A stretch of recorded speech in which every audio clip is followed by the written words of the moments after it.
Hello and welcome to Unacademy, a one-stop destination for the English medium civil services aspirants. A very good morning and welcome to the daily Hindu news analysis.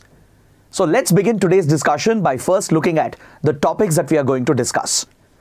From the Delhi edition of the Hindu, I have chosen 8 important articles for a detailed analysis.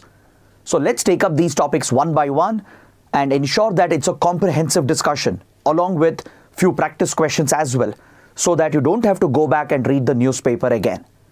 If you guys are benefiting from this initiative, do support us through your likes, your comments, and don't forget to subscribe to our channel. Now before we start, please note that as part of Conquer Prelims, today Asta ma'am will be taking up the 3rd session for India Yearbook on the Unacademy app at 6 p.m. You can easily join the session by subscribing to our Telegram channel, where we are going to share the links of all these sessions. So with this, let's get started with the analysis by looking at an important article on page number 1 and 2 of the Delhi edition of the Hindu. Today, as you all know, is counting day. The 2024 general elections would come to an end with the counting process, and by today evening, the results should be declared.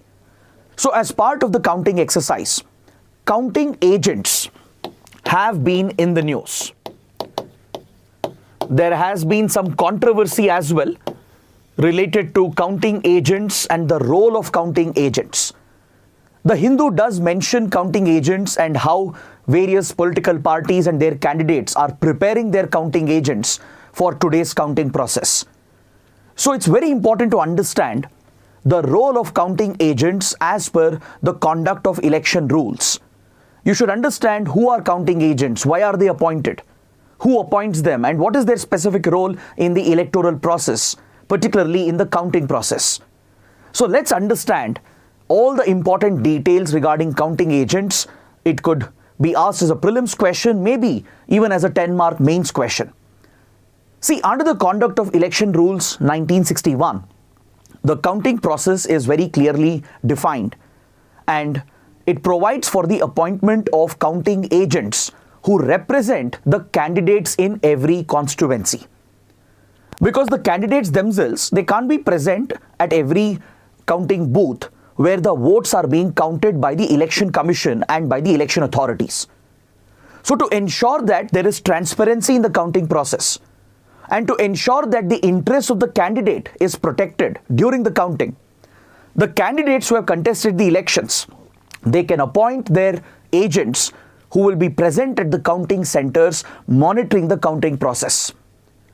So let's take a deeper look at the specific rules that govern counting agents. So I have taken this screenshot directly from the handbook provided by the Election Commission of India regarding counting agents. So according to the Election Commission, under the law, which is nothing but the Conduct of Election Rules 1961, counting of votes is carried out under the supervision of the returning officer in each constituency. In every constituency, after the election process has been completed, after the voting has been completed, the EVMs are all assembled and moved into these strong rooms, which are secured by security forces. And on the day of the counting, at places which are designated for the counting process, there are tables set up in the counting hall, and the returning officer of that constituency will have complete control and superintendence over the counting process. So under the supervision of the returning officer, the assistant returning officer and the counting supervisors and counting associates who are representing the Election Commission, the EVMs are unlocked and the voting process, the counting of the vote process will begin. So when this process is underway, the political candidates who have contested the elections in that constituency, they themselves can be present to just keep an eye on the counting process. And since the counting can take place at multiple locations, the same candidate can't be present everywhere physically. So on behalf of the candidate, there can be counting agents who are appointed by the respective candidates. So they will have access to the counting booths where the counting process is underway. they can have a counting agent for every table where a EVM is opened and where the votes are accounted. And at the entire counting station, there could be multiple counting tables. So for every single counting table within the counting station, multiple candidates and multiple counting agents can be appointed by the respective political candidates. So this is provided under the Conduct of Election Rules 1961. The Election Commission also provides a detailed handbook in order to train the counting agents, because they should know how the EVMs function. They should know how the votes are counted. And if there is a discrepancy in the counting process, they should know how to raise a dispute and how to ensure that the dispute can be raised without disrupting the electoral process. So that is the important role played by these counting agents, who are basically the representatives of the political candidates. So they are present at the counting hall, they are present at the counting tables. So when the counting is underway, under the supervision of the returning officer, counting agents of the candidates keep an eye, they keep a close watch on the counting process, just to ensure that there is no discrepancy or no malified intention on the part of the authorities who are involved in the counting process. So who are counting agents? They are basically representatives or agents acting on behalf of those candidates who have contested the elections from that respective constituency. Now, the question is, who can be appointed as a counting agent? Can anyone be appointed? Are there any rules? Are there any qualifications? The law does not provide any specific qualification. The Conduct of Election Rules and even the Handbook of the Election Commission does not specify any criteria or any specific qualification. But however, the candidates are urged by the Election Commission to appoint mature and major persons who can behave in a mature manner. Because you don't want those elements or miscreants who can create trouble during the counting process, or who might try to deliberately interrupt the counting process. That would undermine the very legitimacy of the elections. So to ensure that no untoward incident happens or no unnecessary disputes are raised, the candidates are urged by the Election Commission through the handbook and through the rules under the law to ensure that these counting agents are mature individuals. They should understand the basic electoral rules, and as well as they should be major persons, as in they should have some kind of qualification, some degree, they should have some kind of public life, a public presence, so that these are responsible, accountable individuals who don't ruin the electoral process. So that is the only advice the Election Commission gives to the candidates. The counting agents have to be mature and major persons who represent the candidates. But however, there is one restriction, one very important restriction under the Conduct of Election Rules. When the counting process is underway at the counting booths, no sitting MP or MLA and no minister, either of the central government or the state government, is allowed to enter the counting booth. Why? Because they are in position of power and they might adversely influence the officials who are involved in the counting process. So to ensure the integrity of the counting process, nobody with a position of power, especially sitting MLAs, MPs, ministers, they are not allowed to enter the counting booth. Any other functionary with a security cover as well, they are not allowed to enter, because they might use force or threats or intimidation to try and manipulate the counting process. So to prevent that from happening, there is a strict restriction, it's a prohibition.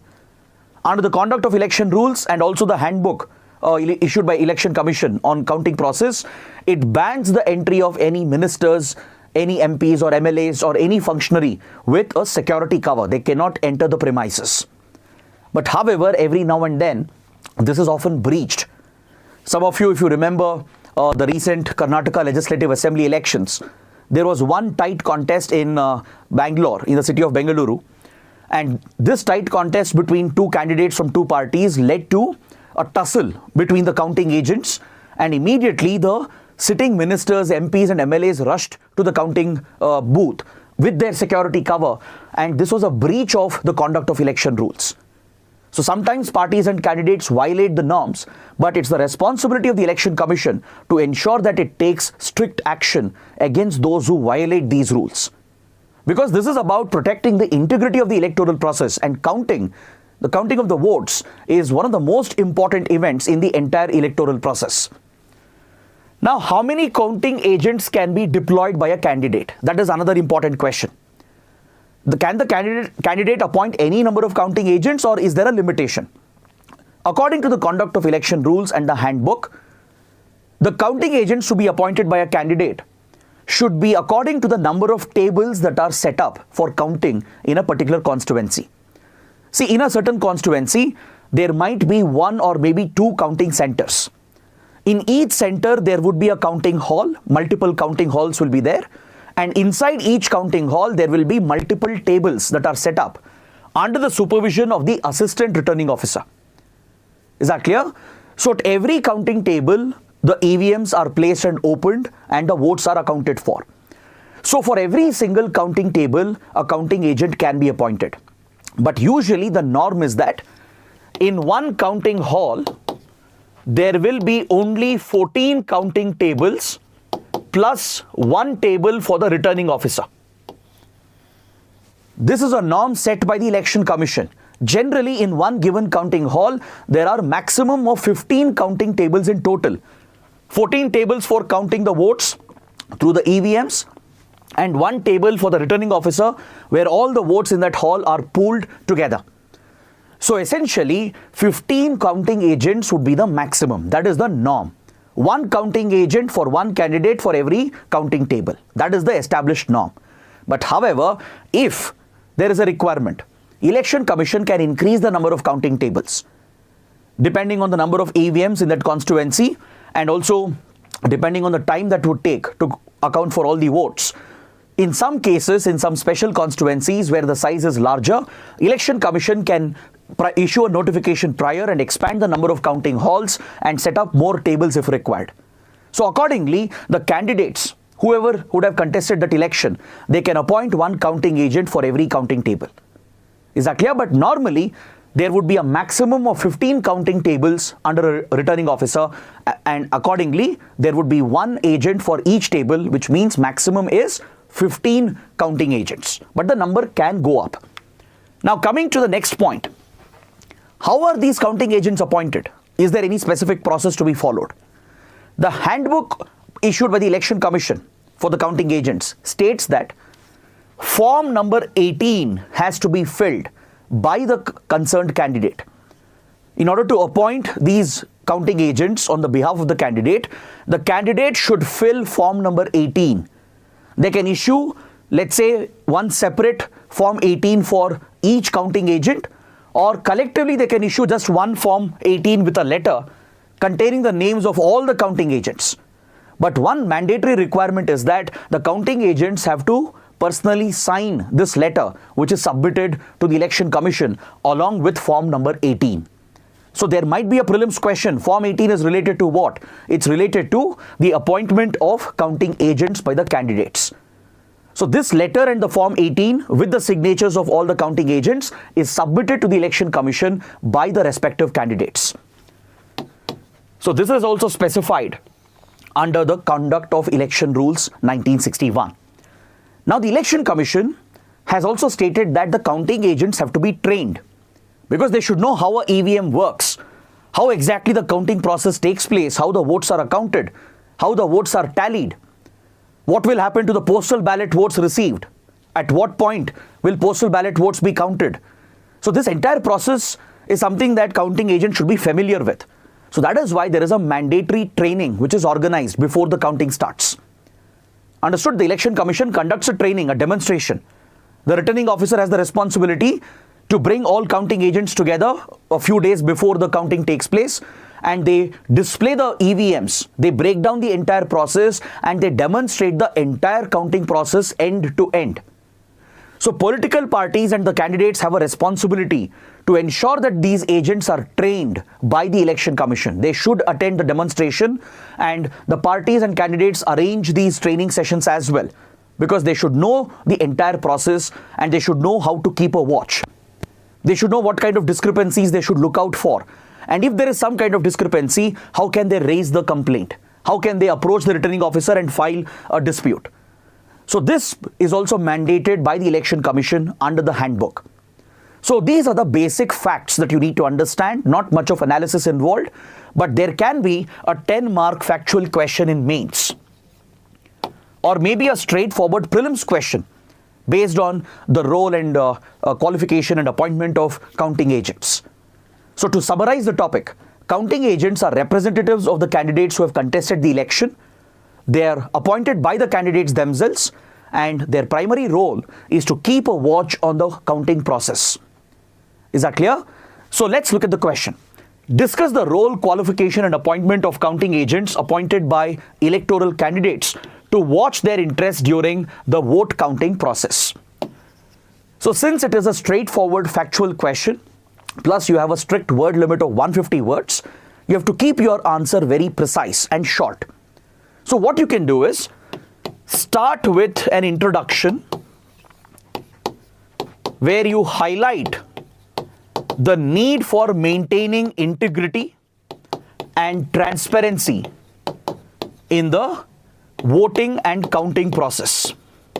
Rather, in the entire electoral process, please mention how important it is to maintain the integrity, the sanctity of the process, and maintain transparency as well. That is the reason why the counting agents of the candidates are allowed to watch over the counting process, to maintain the sanctity of the process, to maintain transparency, so that there is no deliberate manipulation which is done on the back end. Correct? To ensure that the authorities don't act in favor of a certain candidate, to ensure they are not biased towards a certain party. That is the reason why all the candidates are given a transparent view of the counting process through their counting agents. So that should be your opening line. Don't just start with the role, the qualification and appointment. Before that, give an introduction. Mention why this process is important. What is the significance of counting agents? They are acting as representatives of the candidate, and they are basically ensuring greater transparency in the entire counting process that protects the integrity, the sanctity of the counting process. Then in the body, you can explain the specific role of the counting agents. You will have to mention the conduct of election rules, mention the handbook of the Election Commission, which is issued to the counting agents, and what exact role do they perform. They watch over the counting process and act as representatives of the candidate to protect their interests. What's their qualification? There is no qualification, no criteria specified under the law, but however, it is advised that the candidates have to appoint a mature or a major person who can behave in a responsible manner. And what is the appointment process? The candidate has to fill out Form 18 with a letter signed by all the counting agents, which is submitted to the Election Commission. This is the simple appointment process. So candidates will decide who would be their counting agents. And also mention that it's mandatory for the counting agents to undergo a training, to attend the demonstration of EVMs and counting process, which is conducted by the returning officer of the constituency. So returning officers have a mandatory obligation here. Much before the counting process begins, they will conduct a complete demonstration of the EVMs. They open up the EVMs for demonstration. They show how the counting is done, how the votes are recorded. And this training is mandatory for all the counting agents to attend, so that they know what is happening on counting day. So if you are able to bring out all these points, then finally you can conclude your answer by stating that counting agents play a critical role, a very significant role in maintaining transparency and integrity in the counting process. You should always maintain consistency in your answer. Whatever stand you took in the introduction, right, you should remain consistent to it even in the conclusion. You can't take a completely different stand in your conclusion. So since we stated at the beginning that it's important to maintain integrity and transparency in the electoral process, you can conclude by saying that counting agents play this important role. They are acting as representatives of the candidates, keeping a watch over the counting process, thus ensuring the transparency in the counting process and thus protecting the sanctity of elections. And that completes your answer. So please ensure you keep it strictly within 150 words. Now let's look at the next article on page number 8. This article is related to a very important topic, that is right to property. It's talking about right to property in India and how important right to property is. Because at one point, right to property was a fundamental right. But today, it is just a constitutional right. So right to property has seen a legal transition from being a fundamental right to just a constitutional right. And I'm sure all of you know that the state has the authority to acquire your private property if it is for public purpose, if it is for the larger public good. According to the established law, the state has the right to acquire private property, but of course, a compensation has to be paid for the property that has been acquired. But this has always been a disputable issue. It has always led to a standoff between private property owners and the state. The matter reaches the courts eventually, and the courts have passed many rulings regarding right to property and what compensation should be paid to the property owner who have lost their property for a public project. So in this context, the writer is examining the entire topic of right to property. It's a great discussion that the article provides for. So let's see what the author is talking about. Now, I would like to begin the discussion with a very famous quote by John Adams. Who is John Adams? John Adams is one of the founding fathers of the United States, a leader of the American Revolution, and also the second president of the United States of America. So as the second president of the United States, then President John Adams stated that property is surely a right of mankind as real as liberty. The founding fathers of the United States who led the American Revolution and established the American democratic state, they laid down the principles of a modern constitutional democracy. So they understood the value of right to liberty, the right to free speech, the right to free expression, etc. So for a leader of the revolution, a founding father, a president, to compare right to property with right to liberty, right, that signifies a lot. John Adams stated that right to property is almost on the same lines as right to liberty. It's as important as your right to free speech and expression. In a democratic state, there is no concept of the state owning the property, right? Property can be privately owned as well. Now, this is in contrast with, let's say, communist, socialist states. Like, let's say, if you look at Soviet Union or authoritarian communist countries, where property is belonging to the commune. It belongs to the state itself. There is no concept of private ownership of land. But that is not the case in open societies, in democratic liberal societies. So what John Adams stated back then, centuries ago, is very relevant even today, even in the Indian context. The right to own property, to ensure that property can be there in private hands as well, is as important as your other fundamental rights, be it right to liberty. In fact, our Supreme Court has equated right to property with human rights as well. The Supreme Court has held that right to property, even though it's not a fundamental right today, it should be seen as in line with other guaranteed fundamental rights like Article 14, Article 21, etc. So that helps you understand the relevance, the importance of protecting this important right. So here let's examine the constitutional background, the legal background with regard to right to property, and understand what implications does it have on acquisition of land, acquisition of property by the state. If you look at the Indian Constitution, in the initial years, right to property was a guaranteed fundamental right. Is that clear? Please make a note of this. Under Part 3 of the Indian Constitution, it was a guaranteed fundamental right. We had Article 19 that deals with right to free speech and expression.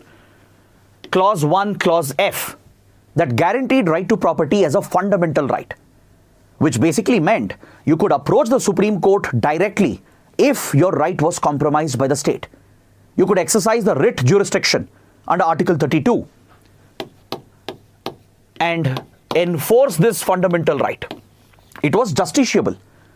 So if there was any unfair acquisition of your land or property by the state, you could exercise the writ jurisdiction, approach the Supreme Court directly, because Supreme Court has original jurisdiction over writs, or even approach the High Court for that matter, and ensure that your fundamental right guaranteed under Article 19, Clause 1, Subclause F is protected.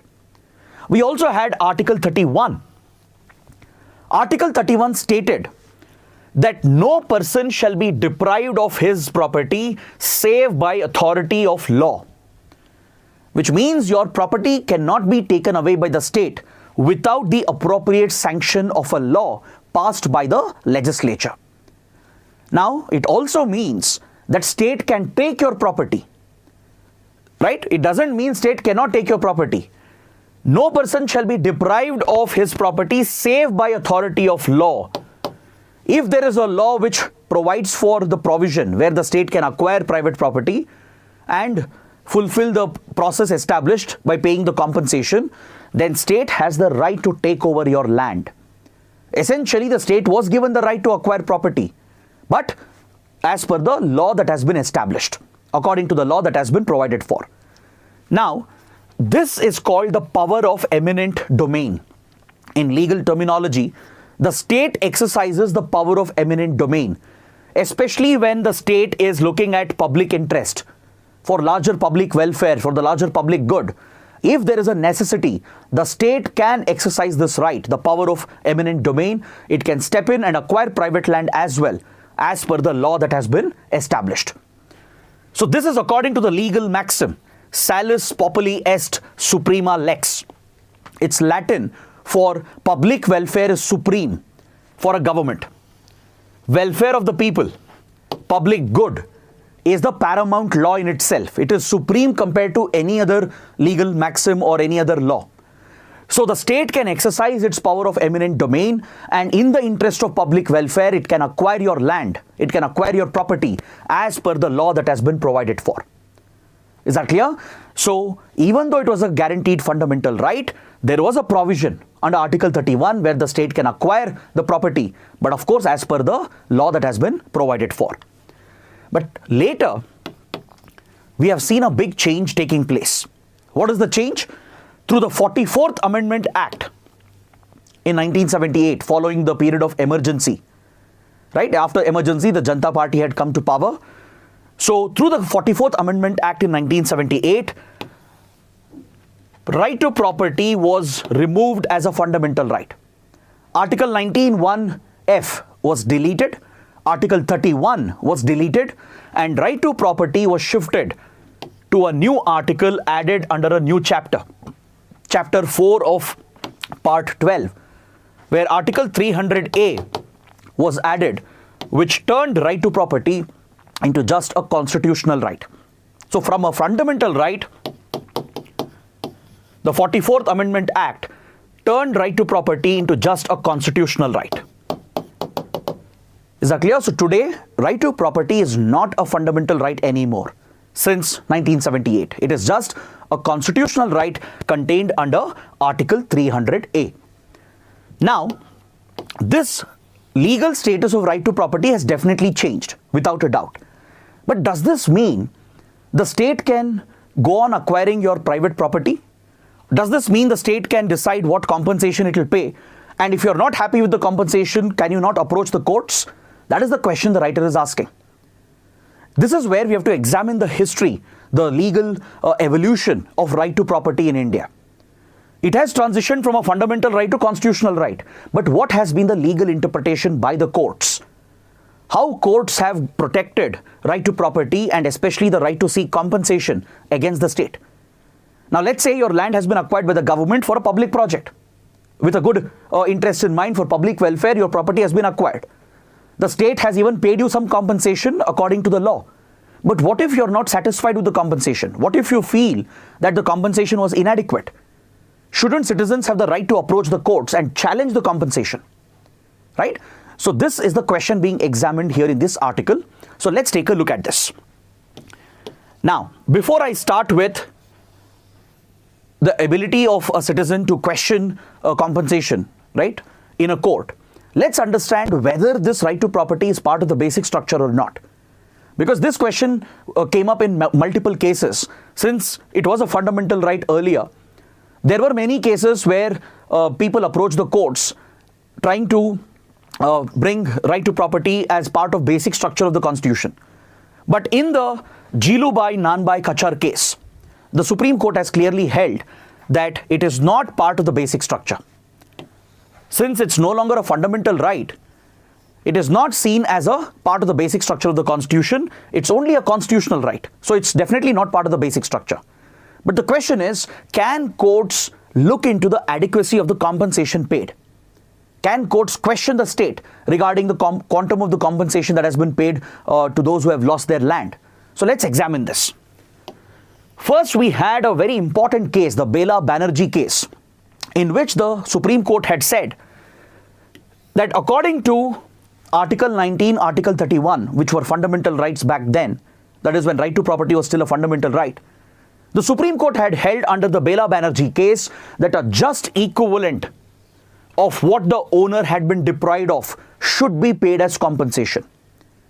Whatever the market value of the property, whatever the owner has been deprived of by the state through the acquisition process, that amount has to be paid. If it is not, then the deprived person can approach the courts and seek remedy through the judicial process.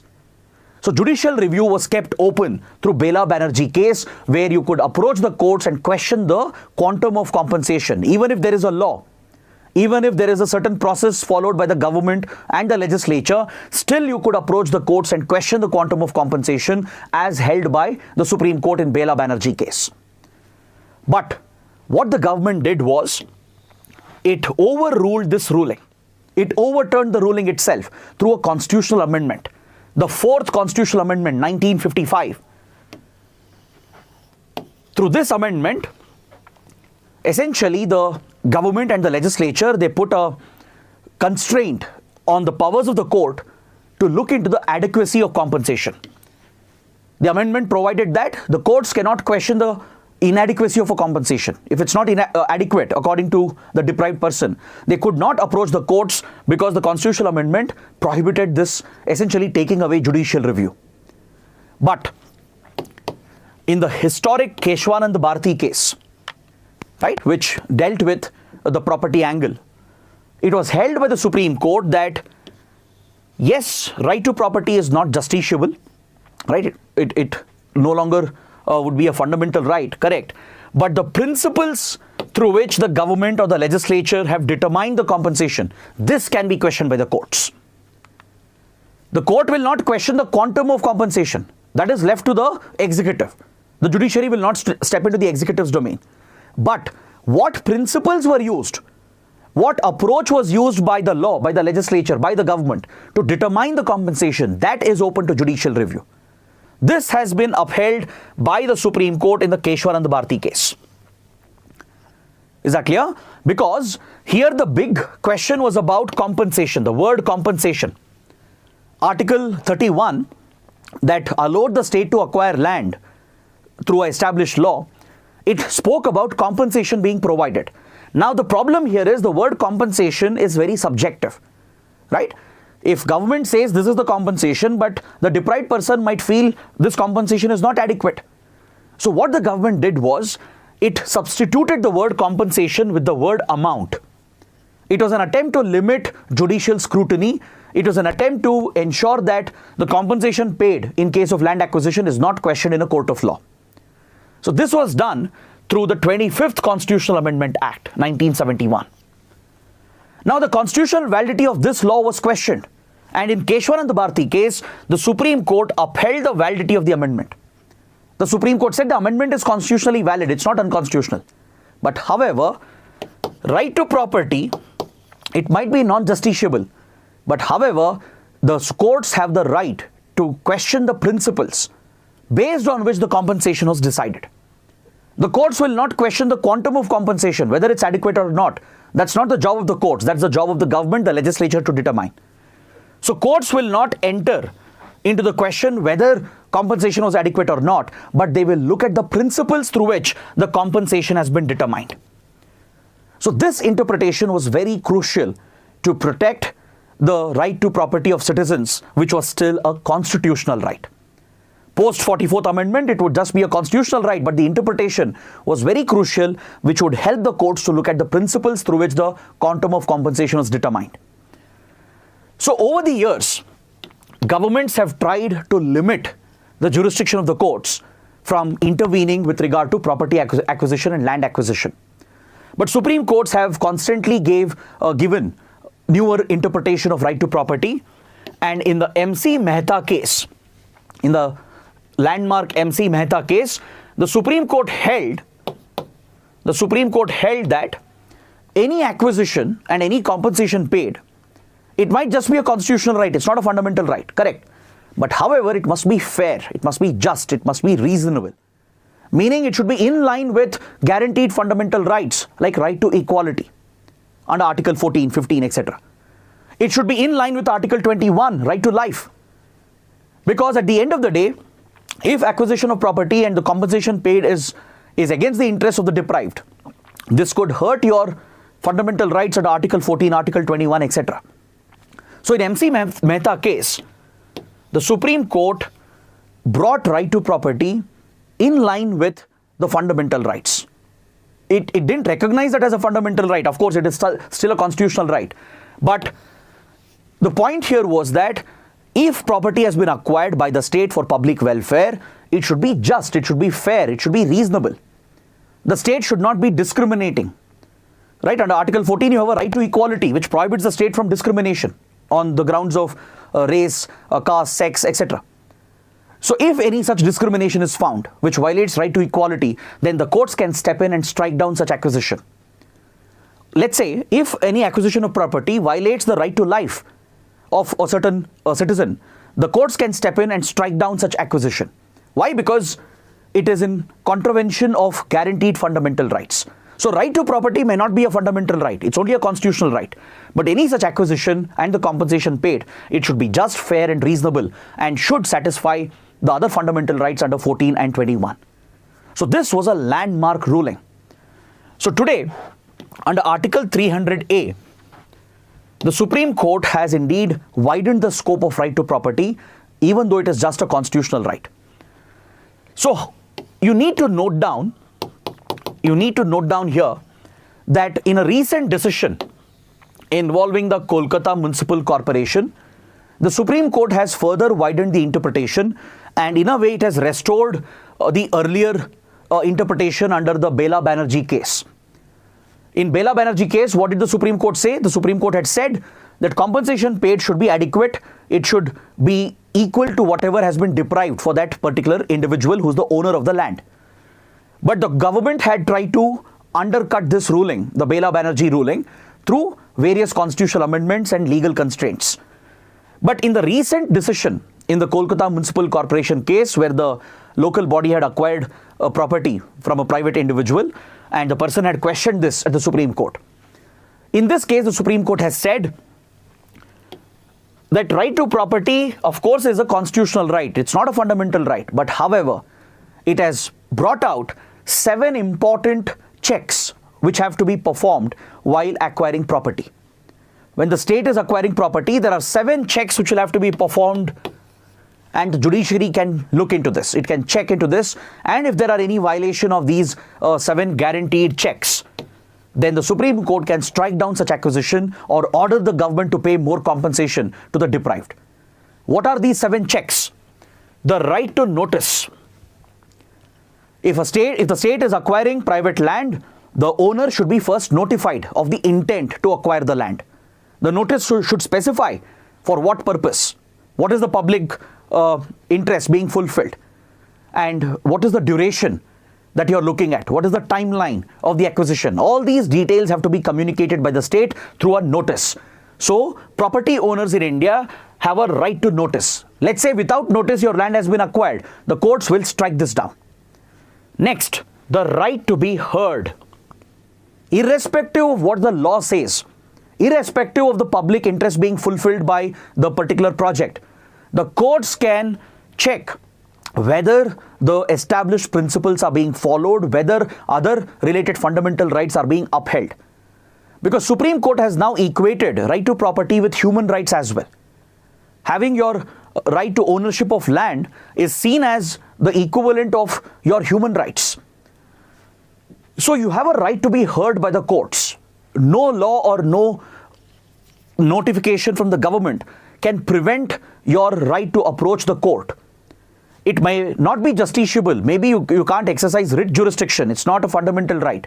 But you can raise petitions at high courts, approach the Supreme Court and seek justice if you feel that the acquisition was unfair or the compensation paid was unfair. So this is an important check which the courts will perform going forward. The right to a reasoned decision. The courts will check whether the decision of the authorities was reasonable. Was it really necessary to acquire this property for the sake of the project? Because a person or a family is being deprived of their hard-earned property. So courts will check whether it's a reasoned decision. Is there a rationale behind it? Is there some logic behind it? The duty to acquire only for public purpose. The courts will check whether the property has been acquired for fulfilling a public purpose. Right? So this is very crucial, which will help in protecting the right of property owners in India. The right of restitution or fair compensation. If there is a violation of these checks, the courts will have the right to order restitution. They can either completely cancel the acquisition which has been done and revise the acquisition, or order the government to pay fair compensation. The court will not say the quantum. As I told you earlier, the court has agreed that we will not tell you what amount should be paid. That's not the job of the judiciary. But if the court orders fair compensation, then the government will have to revise the compensation. Right? Pay them at market rate or much higher than market rate, or compensate them with alternate land along with compensation. So that is how right to property has been upheld by the Supreme Court in the recent case involving Kolkata Municipal Corporation. The right to an efficient, expeditious process and the right of conclusion also has been recognized as an important check. These 7 checks have to be fulfilled according to the Supreme Court if the state is acquiring any land. Any litigation should be expeditiously handled. Let's say property owners have raised concerns about the land acquisition, about the nature of the project, about the necessity to acquire their land. This has to be resolved in an expeditious process by the government, by the judiciary as well. And there should be a quick conclusion of the entire litigation. It should not drag for years together. So these 7 checks have been established by the court, which essentially marks a full circle in India as far as right to property is concerned. So even now, right to property is not a fundamental right, of course. It's still a constitutional right. But through this recent judgment, the Supreme Court has in a way brought back the first judgment delivered in the Bela Banerjee case. Meaning the courts will look into property acquisition. The courts will ensure that your other rights are not compromised. Your right to equality, right to life, your human rights are not compromised. And it will establish these checks. It will check whether you were issued a notice, whether the compensation is adequate, whether the right principles have been followed, whether the government has consulted and whether it has made a reasonable, rational decision. So all these checks will be performed to check whether the property acquired is in line with the guaranteed constitutional right. So that is why the article is very, very important, and there can be a direct question, a mains question based on this. So let's look at a practice question so that you can improve your answer writing skills as well. Examine the evolving nature and interpretation of right to property in India. A very straightforward question, but without having full knowledge about the evolution of right to property, you won't be able to write a good answer to this question. So these are topics which you can be prepared prior to the exam itself. You can even keep an answer ready for such a question. So basically, you have to trace the journey of right to property from being a fundamental right initially to a constitutional right and the various judicial interpretations. So that is exactly what we have discussed. So begin your answer with a good introduction. You can point out how property is crucial. Private property or private land ownership is critical, and equate it with other rights like liberty. This is something which is an accepted maxim across the world, across societies, right? You can mention the statement of the former US President John Adams regarding how right to property is seen as equivalent of right to liberty, right? Because property defines your existence, defines your life, whether you can lead a life with dignity. So establish that very clearly, why property is integral for an individual. Why is it so important for an individual?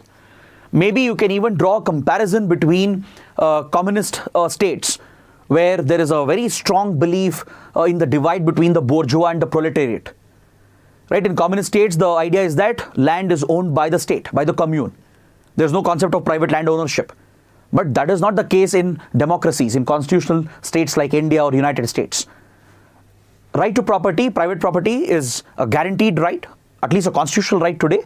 It's seen as the equivalent of right to liberty or even human rights. So bring out this analysis in the introduction itself. You're basically highlighting how important right to property is. Understood? You can also mention right to property means that it's not just about owning land. It's also about getting compensated if your land is being acquired. It's also about having the option of judicial review, where you can approach the courts for a remedy if you feel that land acquisition was unfairly done by the government. If you feel the right process was not followed, right compensation was not paid, there should be an option where you can appeal against it at the courts. So right to property encompasses your right to seek compensation, adequate compensation, and your right to question the process by approaching the courts. So point this out in the introduction, and then in the body, provide the specific details. Mention the articles, Article 19, Article 31, which provided right to property as a fundamental right. Mention the Bela Banerjee case. It is very important.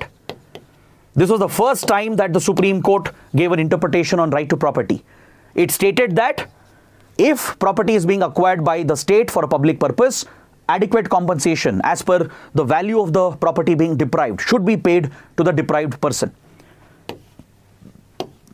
So this, in a way, allowed the court to play a role in determining the compensation as well, the amount of compensation paid.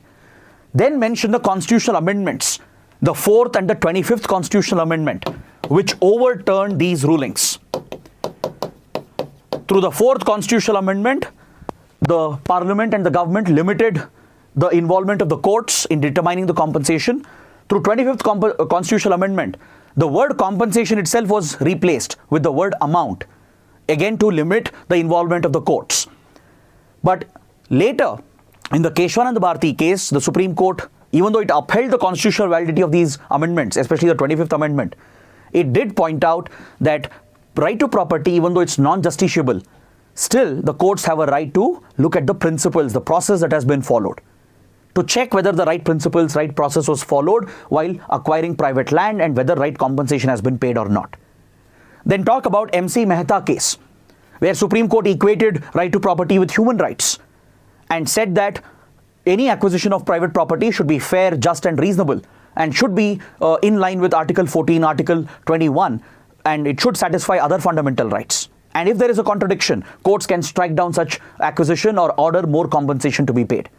And finally, mention the recent ruling in the Kolkata Municipal Corporation case, where the Supreme Court has basically brought back the earlier interpretation of Bela Banerjee case.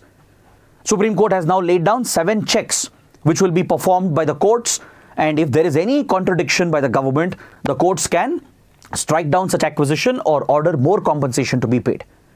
So this is how you will trace the entire evolution of right to property and finally give a conclusion. Give a conclusion, maybe you can give an example. I think that would be better. You can talk about how, let's say, farmers or tribal communities, they are often deprived of their private land in the name of public projects. Even though projects are necessary, like building a dam, building a road, even though it fulfills a larger public purpose, many times the farmers or tribal communities, they are not consulted.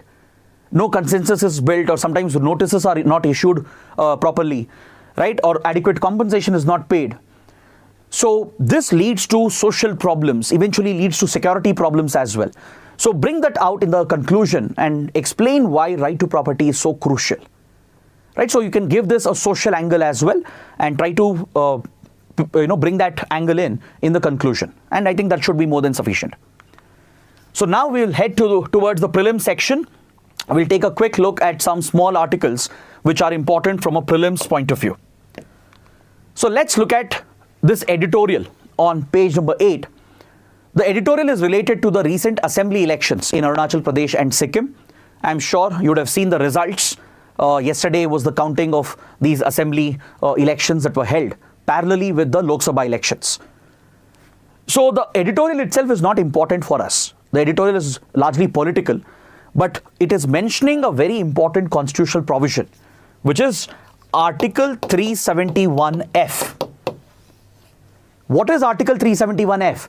It provides a special status to Sikkim, which was the last state to merge with the Union of India. As you all know, Sikkim also merged with India under very difficult circumstances, quite similar to Jammu and Kashmir in some way, if not entirely. I know it's apples and oranges, but there were some similarities in the way in which J&K would merge with India, or even Sikkim, the way in which it merged with India. In Sikkim, there was an internal crisis in 1970s. I hope you know this Himalayan state. It was a monarchy, an independent monarchy at one point, even post India's independence. Sikkim was an independent monarchy. It was a protectorate state of India. India was only responsible for defense, security, communication, etc. But Sikkim was seen as an independent monarchy, not under India's sovereignty. But in the 1970s, trouble started developing in Sikkim.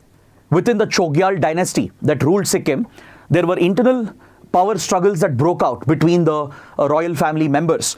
And this led to chaos and violence and crisis in Sikkim. So following this internal crisis, Sikkim merged with India in 1975.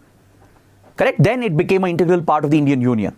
So given these circumstances and the unique cultural identity and the unique society of Sikkim, it was important to give certain constitutional guarantees to protect the identity, the rights of the people of Sikkim. In fact, even in Northeast India, under Article 371, there are provisions providing such special provisions for, let's say, Nagaland, Manipur, etc. We have Article 371A, 371B, etc. and it goes on. So many states and many communities are accorded protection and special provisions under Article 371. That's why I said in many ways it's a little similar to Article 370 that had provided a similar special status to J&K to protect the culture, the rights, the unique distinct identity of the people of J&K, which now, of course, has been abrogated. So Article 371F is specific for Sikkim, given the context in which Sikkim merged with India, to protect the culture of people of Sikkim, to protect their rights, their unique identity. This provision was added. All right. So it provides a special status. It provides a special status to the people of Sikkim. And let me explain what kind of special provisions are extended to them. So first and foremost, there is a provision under which the native Sikkimese people are given certain privileges. For example, when it comes to owning land, or when it comes to government jobs, or even contesting elections, paying taxes, casting their votes. People of Sikkim have a protection here. Only the native people, as defined under Article 371F, only they enjoy these privileges. Not anyone who's residing in Sikkim. Let's say someone from West Bengal is residing in Sikkim. They don't enjoy all these privileges. To be eligible for the privileges, you should meet the criteria. You should be listed, you and your family should be listed on this register stating that you were in Sikkim, your family was in Sikkim before Sikkim's merger with India. Only those families are treated as the native families of Sikkim under Article 371F. So there are restrictions here when it comes to owning land, getting government jobs, paying taxes, and even with regard to elections as well and representation for the people. So this is a special provision that provides protection for the land, the culture and the identity of the people of Sikkim. So only those who are registered before Sikkim's merger with India are considered as the natives, and only they enjoy these constitutional privileges. Then the governor also has few special legislative powers to look after the welfare of the people of Sikkim. There are few constitutional safeguards to protect the identity, the cultural heritage of the people of Sikkim, and committees can be set up by the central government and also by the state governments to look after the welfare of the people of Sikkim. So such constitutional guarantees are provided under Article 371F. Now this topic has been in the news because recently there has been a move made by the central government to dilute Article 371F. Through the Financial Bill 2023, the government has tried to give a wider interpretation to those who are the natives of Sikkim, those who can enjoy the special rights and privileges. The new provision says that those who are domiciled in Sikkim for a certain number of years, they will become eligible for owning land, for seeking government jobs and other privileges, which otherwise was guaranteed only to the natives who were born before Sikkim's merger with India. So now this new definition widens the provision of these special privileges, these special provisions to a much broader population. So even outsiders who are not natives of Sikkim, who might have settled in Sikkim for many years, who meet the criteria, even they can apply for government jobs and own land and get the special privileges. So that is why it has led to protests in Sikkim. The native people of Sikkim have criticized this move. They are against Financial Bill 2023, which will dilute the special provisions of Article 371F. So that is what you need to understand. Next, on page number 11, the Hindu carries another interesting article related to economy. This article will help us understand a very important concept called the Preston curve. There could be a prelims question based on this. What is the Preston curve? So let me explain. It's a very small topic. You can understand this very easily. The Preston curve, developed by American sociologist Samuel H. Preston in 1975. It postulates that as per capita income increases in a certain country, life expectancy will also increase. This is the simple postulation brought out by this sociologist, very popular sociologist Samuel H. Preston. He postulated that if per capita income increases in a certain country, it will automatically translate into higher life expectancy. That is the reason why in developed countries, for example, where there has already been sufficient economic growth, where per capita incomes are already sufficiently higher, it means people can afford good food, good education, good nutrition, good health care, more importantly. So as a result, your life expectancy will increase, right? So there is a direct correlation that exists between per capita income, which represents the growth levels in an economy, and access to good food, nutrition, sanitation, hygiene, health, etc. Once all these parameters improve because of improved affordability, life expectancy will also see a significant jump. And the opposite is also true. If per capita incomes are very low, right? For example, in poor countries, developing countries, people won't be able to afford good education, good health, or good food and nutrition and sanitation. And that is why health suffers in such countries. Life expectancy will drop. In such countries, infant mortality will be very high. Maternal mortality rates will be very high.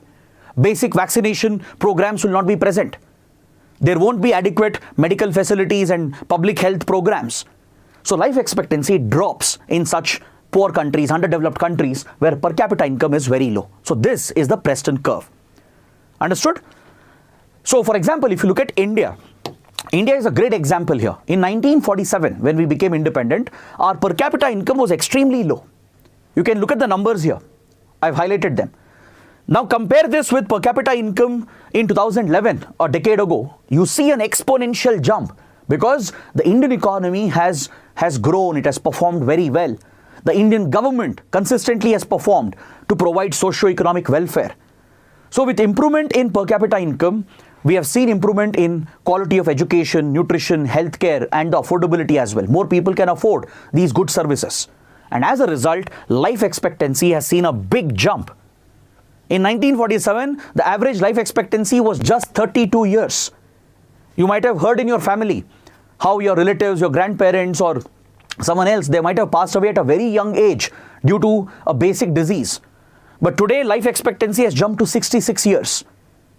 Why? Because there is better healthcare available, better food, nutrition, education, awareness, and this comes with increased per capita income and improved economic development.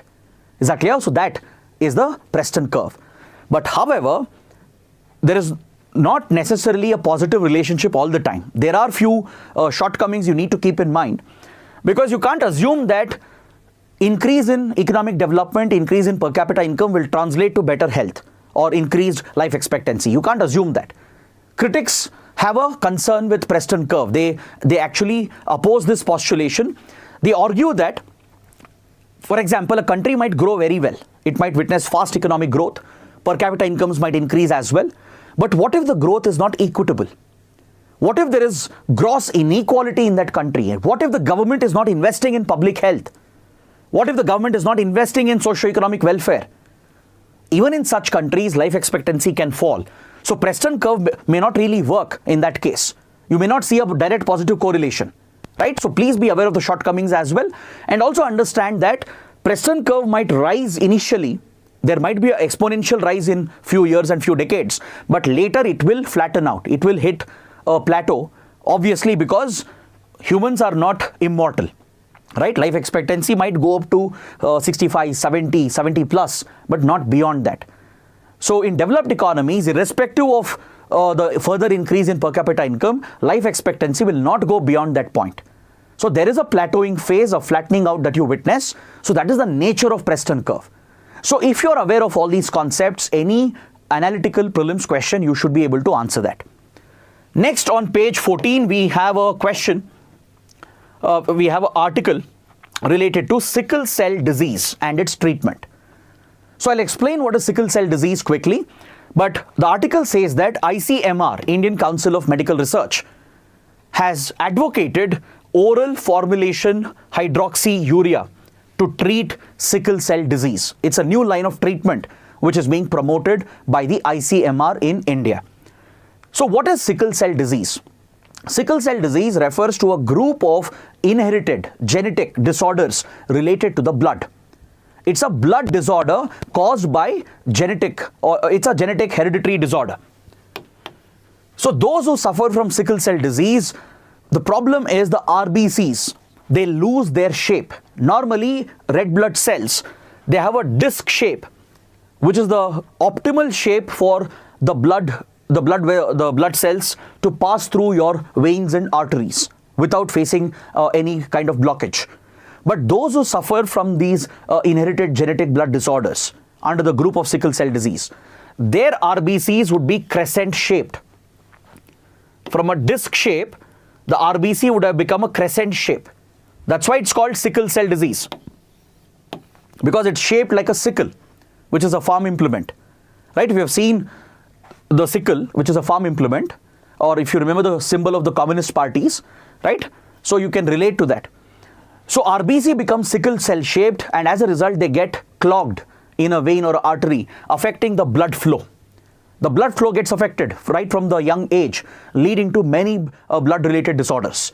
It will lead to anemia. It affects the hemoglobin carrying capacity, right? It affects the oxygen carrying capacity, and it leads to a direct impact on organ development.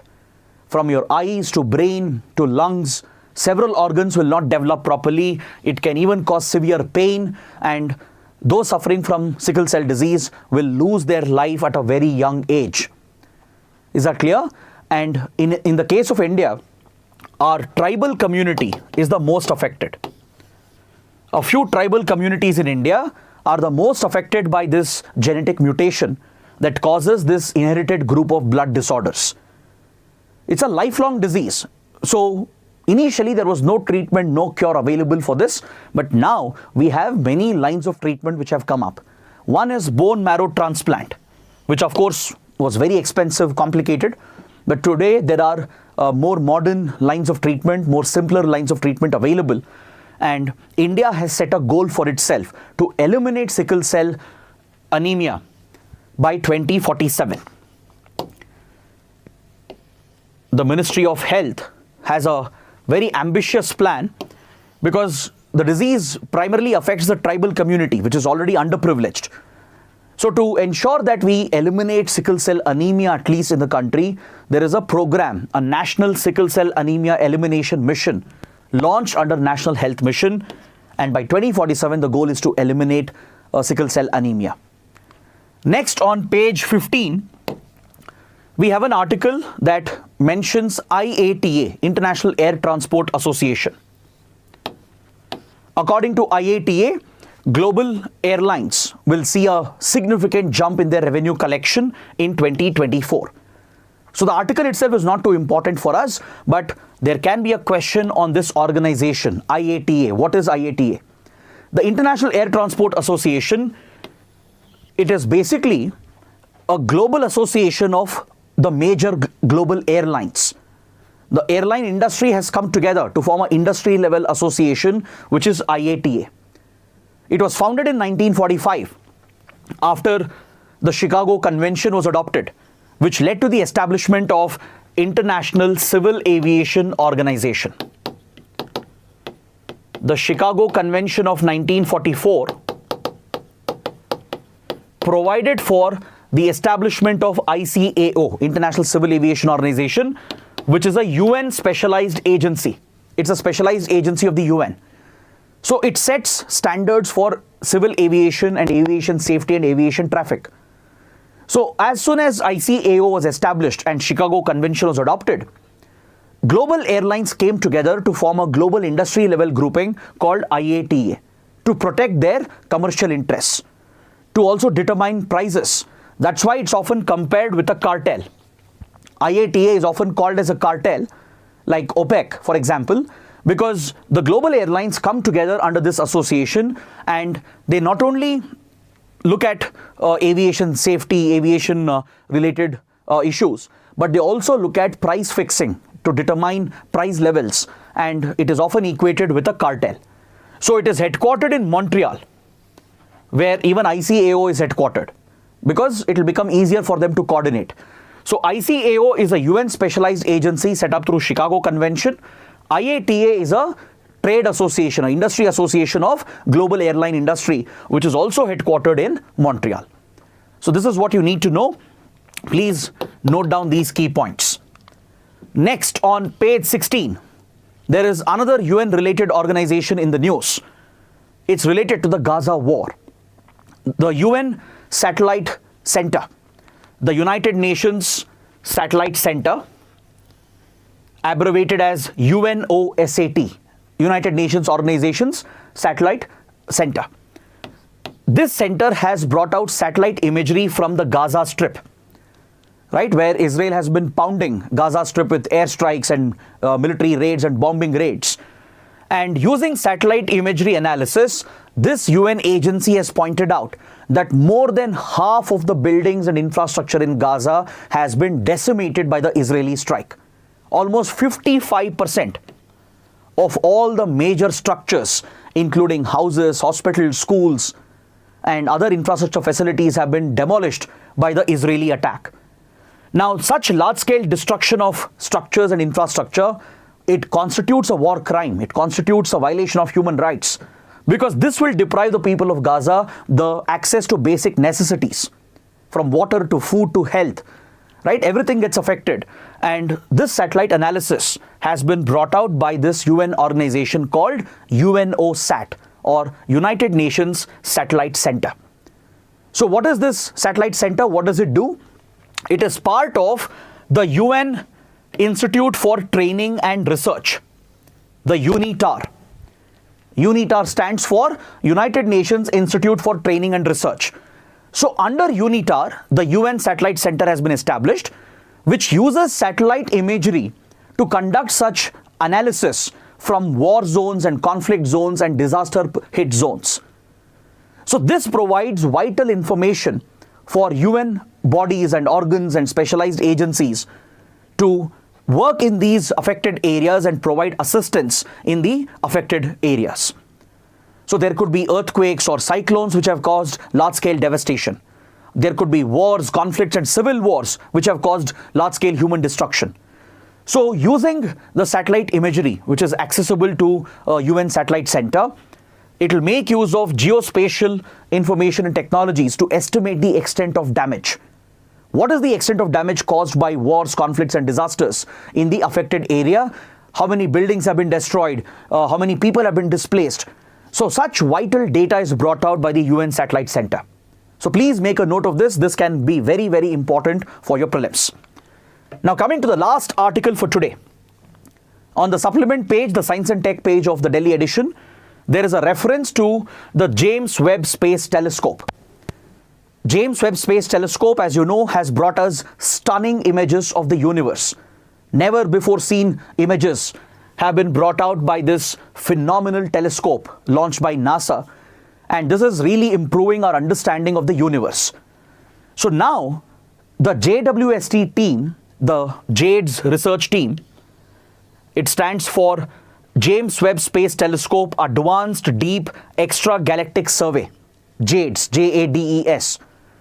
So it's a research team which uses James Webb Space Telescope imagery to look at deep space galaxies and identify these old galaxies which may trace their origin to the Big Bang itself. So JWST research team, the JADES research team, they have discovered the oldest known galaxy to humans. A galaxy that was formed almost 290 million years after the Big Bang. Big Bang is estimated to have occurred around 13.8 billion years ago, right? Which led to the expansion of the universe. And just 290 million years after that, a galaxy took shape, and the JWST has spotted this. Now, this is quite incredible. I hope you can realize the magnitude, the significance of this discovery. This galaxy has been named JADES GS Z140. Is that clear? So this improves our understanding of the universe, the very origin of the universe. So please make a note of this, and you can anticipate some questions based on this. So this completes my discussion for today. We have completed all the 8 important articles, and I hope you have understood all the key topics. If you like the session, do let me know through your likes, through your comments, and without fail, subscribe to our channel. So that is it for today. I'll see you tomorrow. Thanks for watching. Have a good day.